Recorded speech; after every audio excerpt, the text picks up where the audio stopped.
Hey, what's going on, everybody? David Noe with SpeakEasy HR, presented by Payroll Partners. We are back for a brand new episode live on LinkedIn and YouTube, and I am thrilled to have this next guest on.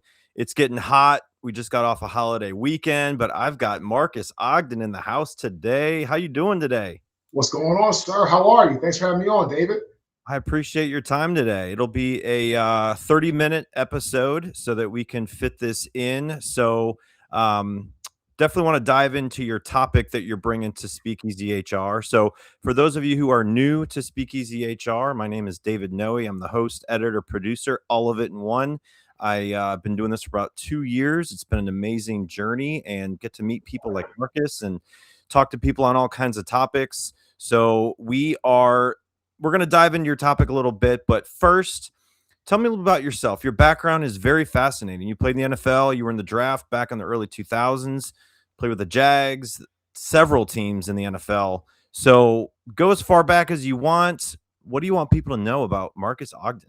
So, David, I was born in Washington, D.C. I went to Howard University, where my dad went to school as well. He was also a Bison. And it's kind of cool. I talk about like the Bison mindset, the Bison lazy thrive through the storm. I got that from Howard. Even though I didn't know at the time, it's been a huge part of my life and always will be going forward. So again, got drafted to the National Football League by the Jacksonville Jaguars.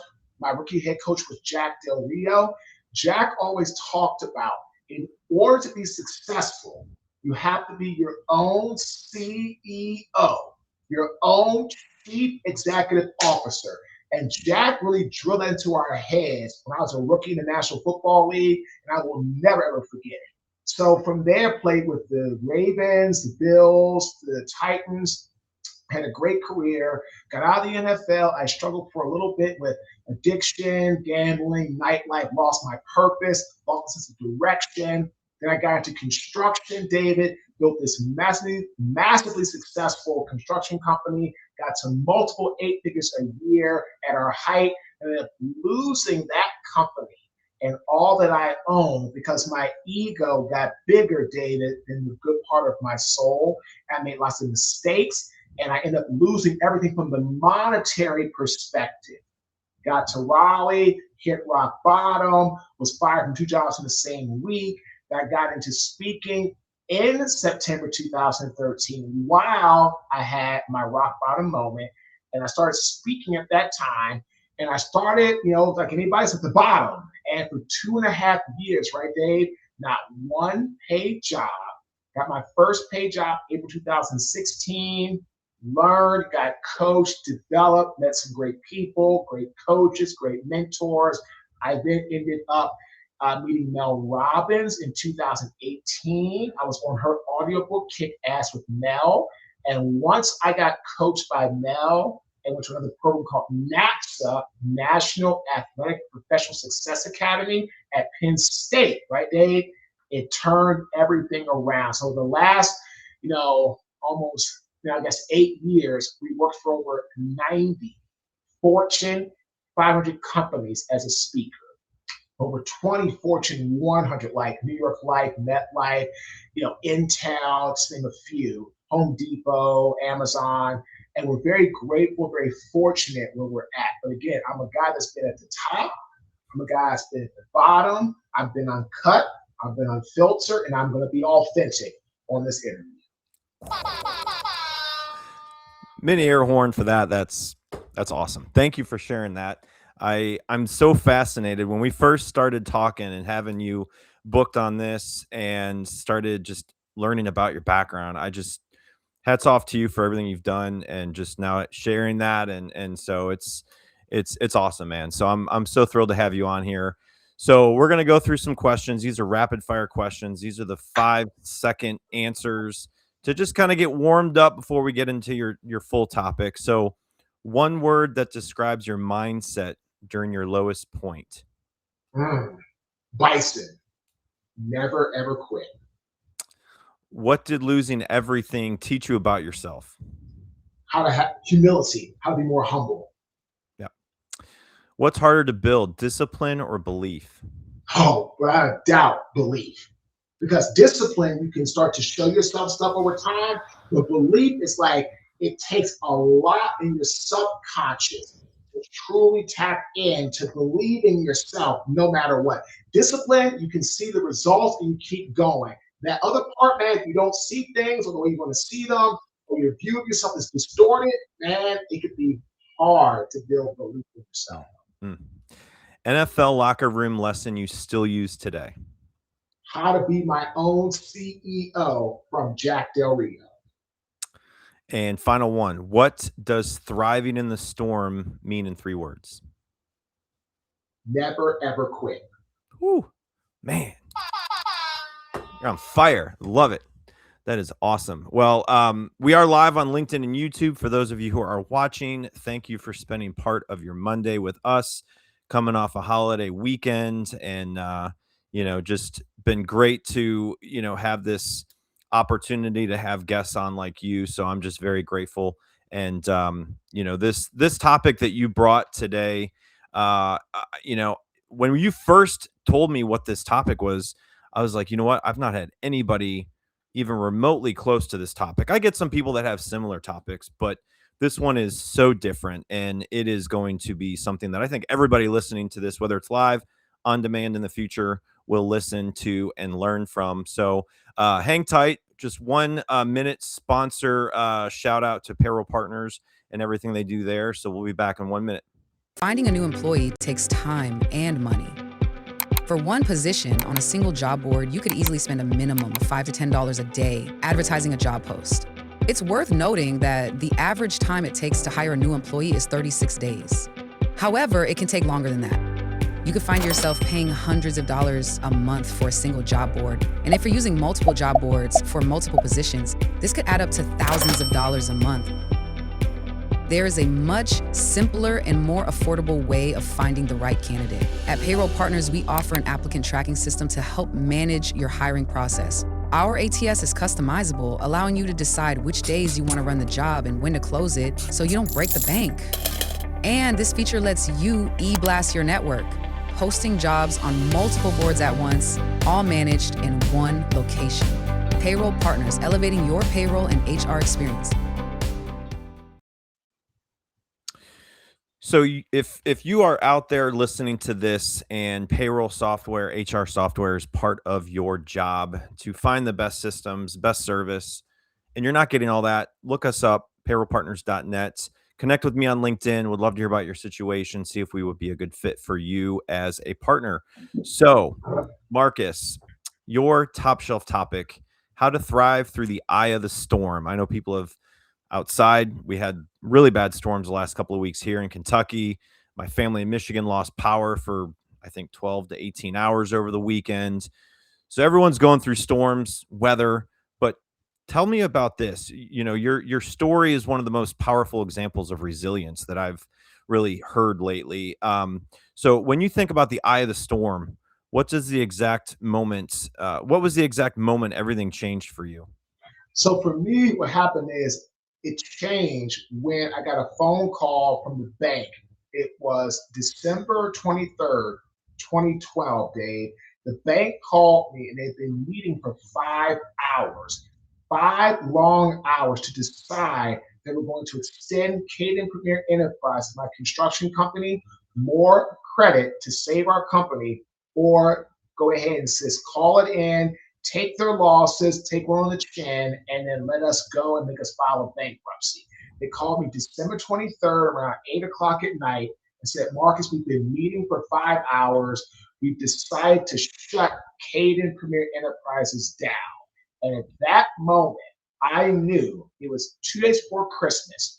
I knew come January 1st, 2013, I was going to lose everything monetary that I owned. Home, cars, cash, you name it.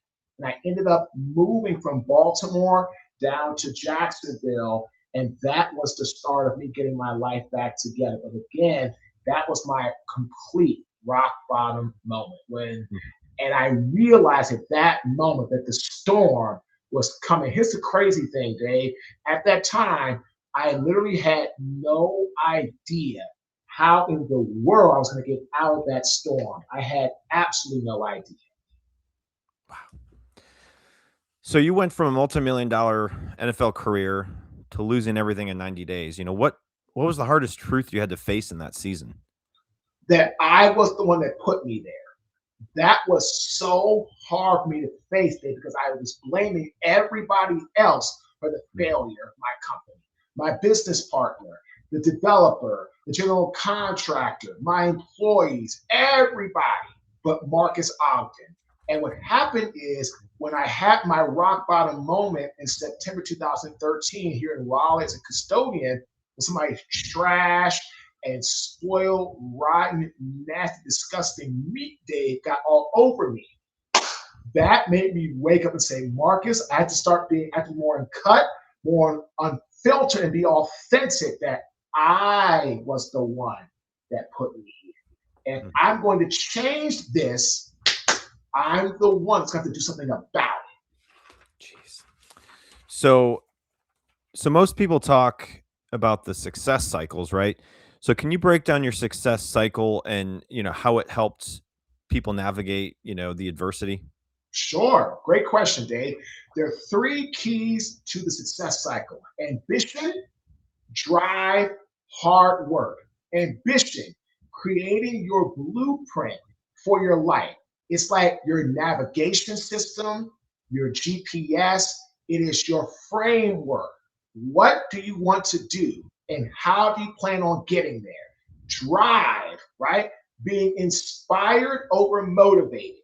Motivation is short term, it will fade out. Dave, that's how I went from a $25 million company to the next year bankrupt, broke, and out because I was only doing it for the money. I was driven by motivation. I was driven by external motivating factors. I was driven by financial gain. So it burned out and I tapped out. And then hard work. Focus on yourself and not the competition. Yes, know what the competition is doing, but don't spend your entire day focused solely on your competitors, right? Focus on you, right? You got to find that opponent with inside of you. Don't look outside, look internal. If you compete and you find your main opponent is you, you can always keep going to be the best version of you. If you're sitting there looking at your competitor all the time, what they're doing, what they're working on, you're not focusing on you and what you need to work on. So ambition, drive, hard work. Ambition is your blueprint. Drive, inspiration over motivation. Hard work, focus on yourself way more than the competition. So everybody fails, Marques, at some point, big and small. Failure happens. It's just what we are. We're not perfect. Humans are messy, and people make bad decisions. So, where do you think most people get it wrong about failure and rebuilding? They look at failure as the end all. Failure is one of the greatest lesson teaching items in life. Take me. I had a failing moment or a life learning lesson moment when I lost everything monetarily wise after my construction company folded. But who I am today, Dave, I'll never, ever be that person again. I'll never, ever get this massive ego. I'll never, ever look at people as objects to make money.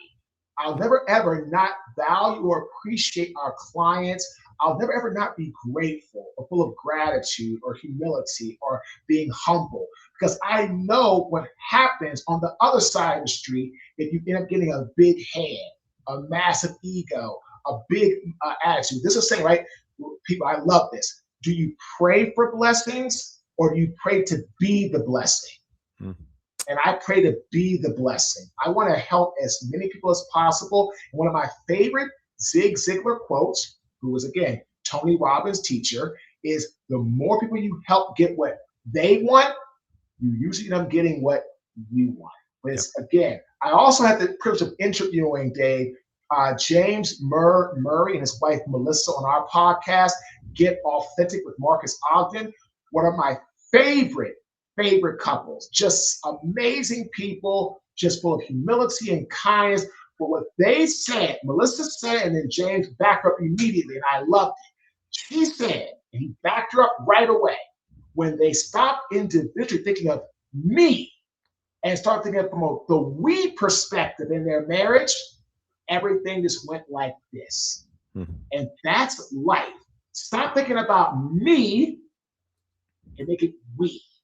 It's everybody. It's your spouse, your business partner, your friends, your colleagues. Make it the we perspective, not the me perspective. Just turn that upside down, turn the M upside down. Now you got something. So you brought up your podcast, Marques. So you've built a top 1% global podcast in under a year. Remarkable. So what did you do differently in storytelling and authenticity to get there? I stopped trying to always worry about what others thought. And I went after guests that I knew would share the real, the raw, the vulnerable. And once that happened, right, Dave, it took off. We hit top 1% in under a year. We're in the top 0.5% now. We're averaging between 250 to as high as sometimes $500,000 per month and climbing. And we're just grateful, and people love our show. And what happened is we made it be authentic, be genuine, be you. And that's what our show is about. It's great people like Murr and his wife, Melissa, coming on, or people that are just in business, or entrepreneurs, or people that work in construction, day laborers. I don't care who you are. As long as you're going to be authentic, be genuine, and be yourself, you fit our mold. Yeah. And people absolutely are loving our show. For example, right, Dave, Murr and Melissa, they came on our podcast during their vacation. They were on vacation, my friend, and they stopped and took 30 minutes of their time to share with our audience their story, their wisdom, and they're both successful. Murr, of course, in Practical Jokers. Melissa has a very successful candle business, and they both were amazing on our show. That's awesome. That is awesome. Well, congrats on that. And I definitely suggest that for anybody that has not seen that. So Get Authentic with Marques Ogden, look it up. So now you teach communication, innovation, and fundamentals. What is the most overlooked fundamental in business today that you see? People don't know how to communicate clearly with each other. And what happens is people think because they've said something, they've communicated effectively. That's not it. I tell people communication is when people you are speaking to can clearly understand you and can apply what you are saying. If you speak to somebody and they can't apply what you said, it's like you never spoke to them at all. And ladies and gentlemen, communication is the foundation of any successful venture. Personal, business, professional, doesn't matter. Communication is the conduit that connects us all. If people can't understand you, they can never apply what you are saying or you needing them to do. Wow. So you played football growing up. It was a big part of your life. And now it potentially is something that, on a day-to-day basis is not your full focus. So how did your identity shift, when football was no longer part of your life? What I had to do, right, Dave, I had to find out who I was, and I had to tap into my purpose. And what I found is I was much bigger than just an athlete that could play football inside the hashes. And I got into construction because I was really good at marketing. I was really good at helping people. I wanted to work on building and things of that nature. I went to a program through the NFL, and I learned a lot. So I had to really find my purpose. And so once I did that, that's when life got so much more fulfilling. So in today's world of AI, disruption and rapid change that we're seeing, what does it actually mean for a leader to thrive through the storm? The leader has to remember, no matter what we're doing, AI, all these other things, everything still needs human element and human touch to be successful. If you're going to thrive through a storm, you as the individual or the people that you're serving or part of your organization have to bring in their entire human element perspective. to solve problems. AI is a form of intelligence. It's not wisdom. It's not experience. It's not full of stories. It is a form of intelligence, right? But again, we have to give it information. So don't forget to bring that human element in what you are doing. That's everything. Absolutely. All right, I will leave you with this question, Marques. So if you could go back to the version of yourself right before everything changed, what would you tell him in one sentence? Learn to listen to the trusted people in your circle. He was my estimator, and one of my top people, Colin, said, Marques, if we don't make a change, we will be out of business in the next 90 days. And I remember telling him, Colin, what are you talking about? We're on this big job. We're rolling. We got a new bank line of credit for $1 million. We got an equipment line. This is probably like around like August time frame, August, September time frame. Yep. Because again, I was like, October, right around September time frame. I remember telling him this. I'm like, good, don't worry about it. We're straight. He said, Marques, we're borrowing from this one job and we're not paying other jobs and everything else that we're doing. We're taking all of our money to fund this job and we're sucking everything else dry and we're not taking care of other things and we're falling behind on our billings and we're not going to make it. I said, Colin, I got this. Don't you worry about it. Have a great weekend. Go home. I'll see you on Monday. Have a restful weekend. He comes in on Monday. He hands me his 2-week resignation papers. And that December, right? So that was September. So October, November, that December, we get a phone call from the bank that they're shutting us down. Colin was right on target. He called it, Dave, said about 90 days. If we don't change, we're done. And I went from a $25 million company. What happened is, Dave, I spent between $2 to $3 million on that project. Bank line, borrowed from a creditor, went to, borrowed from other jobs to pay that job, didn't do all my other billings, fell behind. We didn't put manpower on our other projects. I was just so solely focused on one darn thing. And that one thing cost me everything. So I would tell my younger self, trust the people in your circle. If you don't, it's going to end up costing you everything down the line. That's incredible. Thanks for sharing all that. That was just so interesting to hear. And I just trying to imagine myself in those situations that you dealt with and how you overcome them. I mean, just it's incredible. So congratulations on everything you've accomplished and have gotten through. And now you get to help share that with other people and, be authentic in your podcast and get to share your stories. And so thanks for your time today. This has been great, Marques. I really wish we can stay in touch. Don't be a stranger. Let me know if I can be a resource to you. Same here. And hopefully we'll talk to you soon, my friend, and have a great rest of your day. You too, my friend. Thanks for having me on. Great show, great questions, great insight. And again, we want to thank you for having us. It was just sensational, my friend. All right. Take care. Take care, everybody. We'll be back in 2 weeks. See you later.